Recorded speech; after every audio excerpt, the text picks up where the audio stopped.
Hey guys, welcome to Ring Still TV. Today is episode 6 in our $500 1,000 yard steel elk challenge.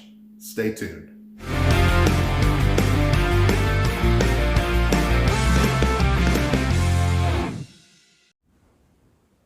Okay, time to install our scope rings. We have, just to recap, we have installed and bedded our Picatinny rail. We have installed our trigger spring kit. We've also installed our bipod, muzzle brake, and cheek rest back here. I think at this time we're ready to get our scope mounted. So what I've selected here for the scope rings are these here from Monstrum Tactical. These are their standard height rings. It's 25.4 millimeters from base to center of the scope. 25.4 is 1 inch tall, and then our scope, which we talked about in a previous video, is this Athlon Optics 4 to 16 by 40. This is also a 1 inch scope. Inside the box, it comes with our 2 rings and a Torx wrench here to get those screwed together.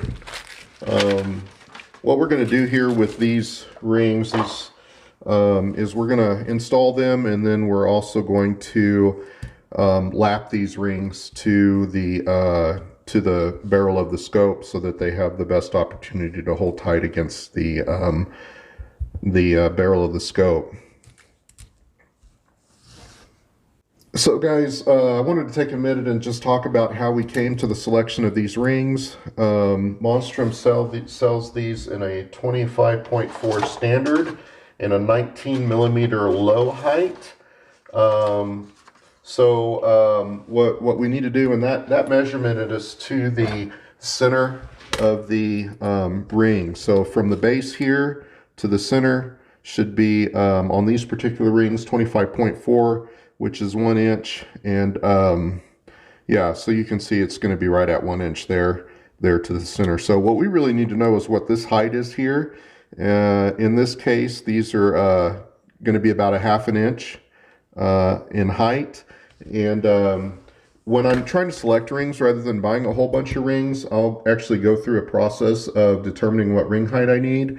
In Monstrum Tactical's case, if I were to go with the 19 millimeter rings, what you would do is you would need to deduct the height from the center of the scope to the portion where the scope rests at the base there.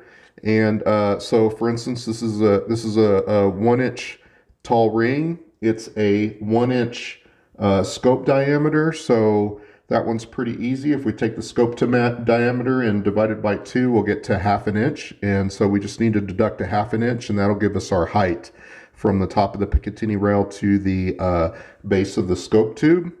And so what I like to do is I'll actually cut some pieces of wood. You can see these pieces of wood here. And on the gun itself, I'll actually take these 2 pieces of wood, and I'll rest them on the base, and then I'll take my scope. Let's see if we can do this on the screen. And then I'll take my scope and I'll rest this on those pieces, and then I'll look at the clearance once this is rested on there, and I'll see if I've got enough clearance on the Picatinny rail and the bell housing on the front, and make sure everything lines up. In this case, that ½ inch height was just perfect, so I knew I needed to purchase these standard size rings. I've cut some that are 1/4 inch tall, which are the height for their low set of rings, and the back of the power selector here was actually hitting the top of the Picatinny rail, so that wasn't going to work for me unless we cut here and did some shaving here. So I opted to just go ahead and go with the standard height rings, and that gave me enough room and enough clearance for the scope. So let's get on to mounting these. Okay guys, so what I like to do here when I mount these scope rings is I'll remove the tops from the bases. Here's all our screws. And then I'll take my scope and I'll find the center position between the between this housing here and the eyepiece, and also the center between the bell and the housing there. And this is kind of where I'll start mounting these up. So we'll just put them approximately in the center. I'll put these caps on and I'll screw these down. Let me get this screwed up and I'll be right back. Okay, so these are now mounted approximately in the center of the bells here. I've just put 2 in the center. Nothing critical at this stage. All we want to do, let me bring the gun back in view. All we want to do at this stage is we're just trying to determine where these rings need to mount to. And so what I'm going to do here is I'm just going to kind of estimate where I think the scope needs to go. This feels about right here. Doesn't have to be anything perfect.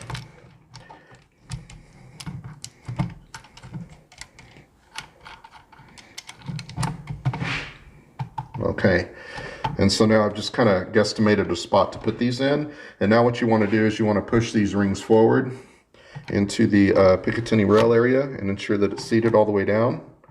And I'm going to push them forward and just kind of basically lock them down and see where the position is that these are in. Okay, so this back one here, I just want to make sure it's also pushed forward and locked into the rail. So that gives me an approximate location. They're not on real tight, they're on just a little bit, and then I can move the scope forward and back. And now what I want to do is take the scope over to the bench, sit down behind it, and look through it and see if I have enough eye relief. If I don't have any eye relief, I'm going to use coarse adjustments here. And I'm going to move this entire thing forward and back, both of these forward and back. I want to keep this distance the same. So if I need less eye relief, I'll just move both of these back. If I need more eye relief, I move them forward. Now, the whole idea is to try and keep these centered as much as possible. So we'll fine tune the eye relief, moving the whole scope back and forth, but the coarse adjustments will happen here. We'll move them forward and backward on the Picatinny rail. So I'm going to go sit behind it and see if this is kind of the spot that we need it in, and we'll move on to the next step. You guys are back here at the bench. So I had an opportunity to sit on the bench and go into a prone position and also shoulder the rifle and look through the scope. And our course adjustment is right here. I actually moved it back 1 from where it was when we started this. So now that our course adjustment's done, I'll be able to fine tune this forward and back to get the perfect eye relief for this gun.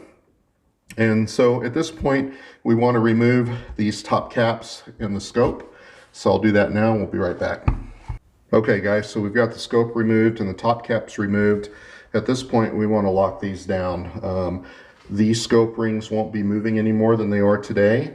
So I'll go ahead and start the process of using a little bit of blue Loctite and Loctiting these 2 down in the position that they are.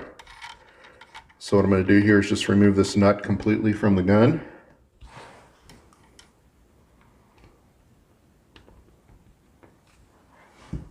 And then I'm going to screw this back down.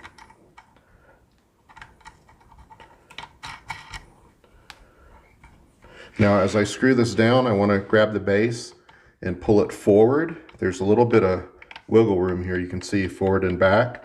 I want to move it forward against the Picatinny rail as to the front of the gun, and then start the process of screwing this down. And all that does for us is just ensure when we have recoil that the scope rings don't move. If you've got any slack to the front of it, the gun will push backwards, but the scope will stay in place and it could open up your groups. So I'm moving the back one here, and we're adding some blue Loctite. Now guys, one thing you'll notice is that I am putting my adjustment screws, these quick release screws, and although they're quick release screws, I have no intention on removing those. But I always put them on the left side of the gun. I don't want there to be any anything on the right side that might interfere with me pulling this bolt back here. so I wouldn't want to hit that bolt on this side. So that's the whole reason why I put these nuts on this side of the gun. Okay, we'll torque these down. Let me get my torque wrench. Okay guys, we're back here at the gun. I couldn't find any torque specifications for the Monstrum tactical rings, so I'm going to use some torque specifications that I got off of another site that had very similar rings to these. They're calling for 30 inch-pounds of torque on the clamp screws here and 25 inch-pounds on the cap screws. So we're going to follow those recommendations. So I've got my Wheeler fat wrench here. We're going to bring it down to 30 inch-pounds.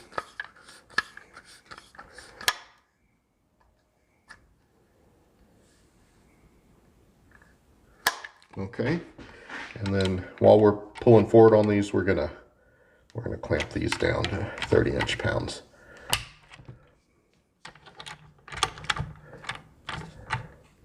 This is a 1/2 inch nut, if you guys are wondering. Okay, those are clamped down. They're also Loctited. At this point, we don't ever want to remove these, so we want to really try and leave these on. I wouldn't remove the Picatinny rail for any reason. I would not remove these. The only time you should ever remove these is if you're ever going to replace your scope. So let's take a look and make sure that the scope is sitting on here pretty good. And that all looks great. Nothing has moved. Now at this point, the process would be to lap these rings. So what I'll do here is I'll get our Wheeler lapping kit, and we'll start the process of lapping these rings, and I'll explain why we lap and how we lap. Hey guys, back at the gun here. So just wanted to talk about why we lap the rings. Many times when you put rings on, especially if you haven't bedded the base or you have low quality rings, which believe me, these are, what did I say these were? $11.95. So these are a low quality ring. They'll get out of alignment, and you can see here where these two meet.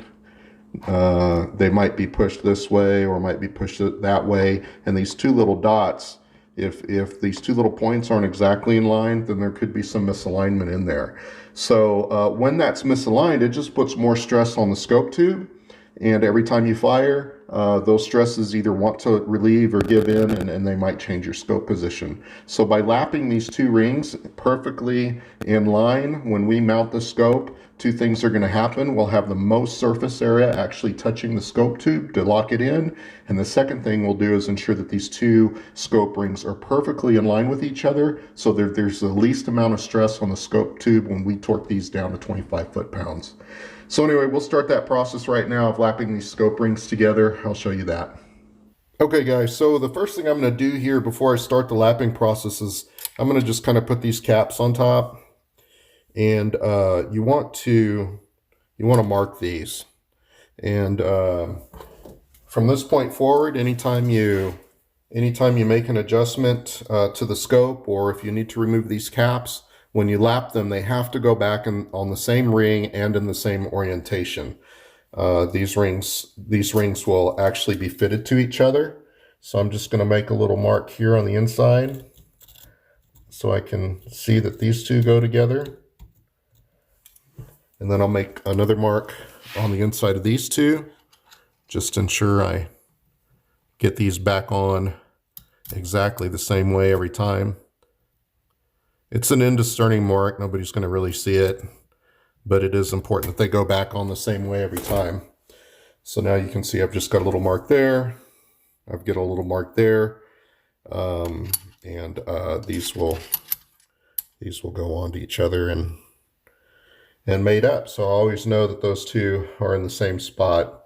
So guys, it's time to lap these scope rings. What we have here is our lapping tool, and this will move forward and back between the rings here, you know, just kind of going a figure eight or a circle. You want to go back both, you know, side to side and forward to lap this in, and this will ensure that the rings are perfectly aligned. These caps will go on, and don't forget your alignment marks that you have. Those will go on in there, and finally we'll have some lapping compound in there too. So anyway, that's kind of the general procedure. I'll go ahead and get the lapping compound on here and show you guys how all that works. So hold tight and just kind of watch me go here. So here's the lapping compound. We just want to put some in here.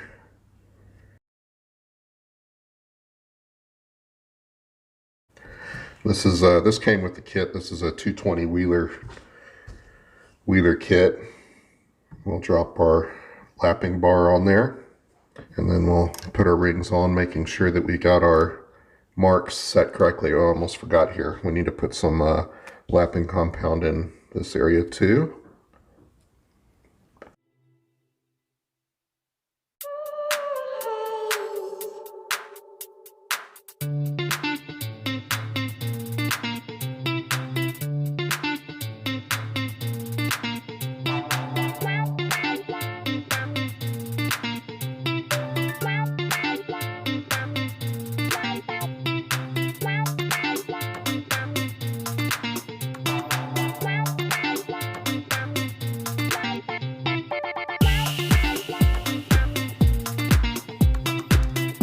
Okay guys, so what I have done here is just snug these up. I haven't tightened them down at all. All they are just bottomed out. What's important here is this gap here is the same all the way around. And then once you have that on there, you just want to kind of start moving it in a figure eight or back and forth and let that lapping compound get in there. And then it's going to loosen up a little bit. And then as it's loosening up, you're going to tighten it down a little bit more and just snug it to the bottom. Pretty simple. And you'll keep doing that. Repeat that over and over again until we get this lapped in real good. What you don't want to do is you don't want the gap to go. We don't want to do it so much that there's no gap here. We just want to do enough so that we get about, let's call it 80% of the rings lapped, and I'll show you what that looks like when we get done.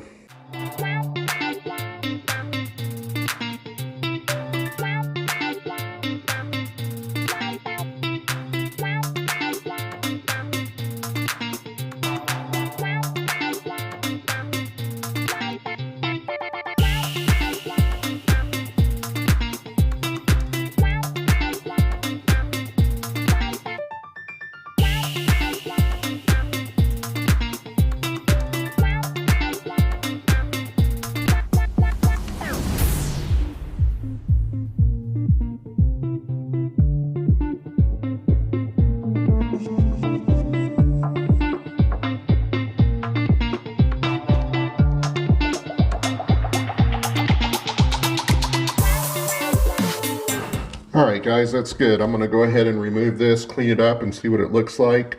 We might need to do it a little bit more.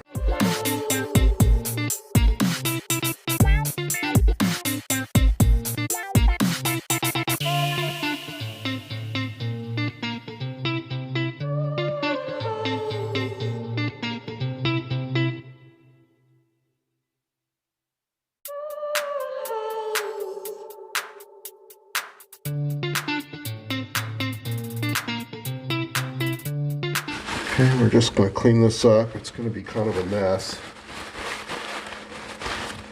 This stuff will get everywhere, so just be patient with it and kind of clean it up the best you can.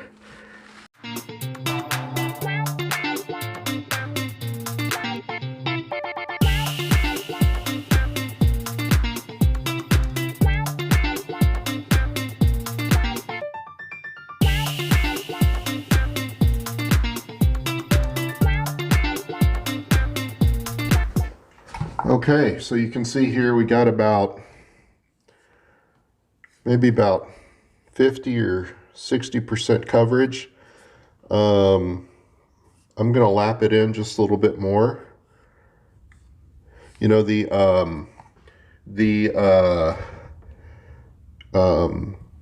less expensive the rings, generally the machining is maybe not as straight as other other higher end rings like the Precision, the Seekins Precision rings are very nice rings. So, you know, you might have to do this and dig a little deeper. The only thing that is super important is that you leave this to be able to have a gap between the top ring and the bottom ring. So I'm going to put a little bit more lapping compound on these two. I still have the lapping compound on the two top ones.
Okay guys, that should be good. I'm gonna go ahead and remove these, get everything cleaned up.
Okay, so you can see here, there's a little bit that didn't get done. Some striations here on this one, same thing. And so that's about 80% cut. Everywhere that you see shiny aluminum is going to be a spot that will definitely come in contact with the scope. And since we got this more uniform in a round shape, it should also hold it a little bit better. And that roughness that's in there will also help hold it a little bit better. So it's all about ensuring that all this is perfectly in line. This bar is machined in a lathe. It's 100% straight. So as we do this, it'll ensure both of these, as they're mounted on the Picatinny rail, are perfectly in line with each other. So our scope will just sit beautifully inside there. There won't be any gaps or anything, and there will not be any tension on the scope as it sits in here. So let's continue cleaning this up, and we'll move on to the next step. Okay guys, so the last thing we're going to do here is get our isopropyl alcohol and just clean this up real good and get all of this grease and stuff that is made in that lapping compound off of these two.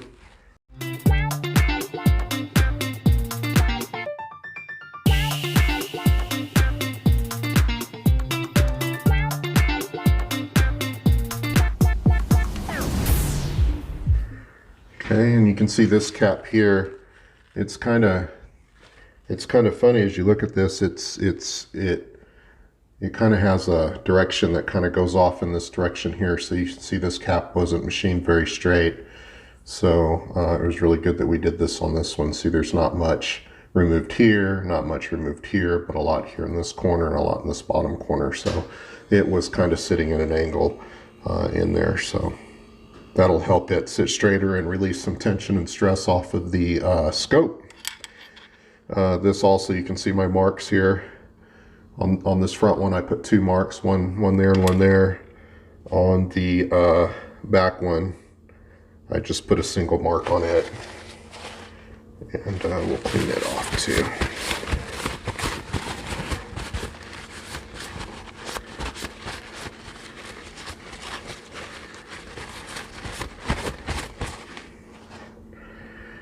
And here's the back one here with its single mark that goes there.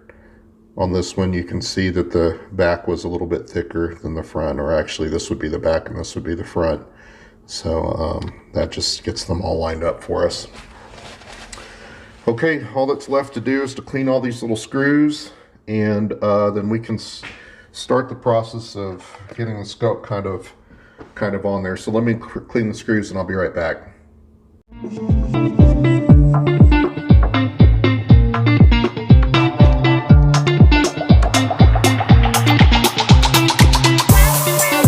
I hope you guys enjoyed this week's episode. If you liked what you saw, please like and subscribe. If you have any comments, leave those below. I'm always glad to answer any questions. Until next week, happy shooting.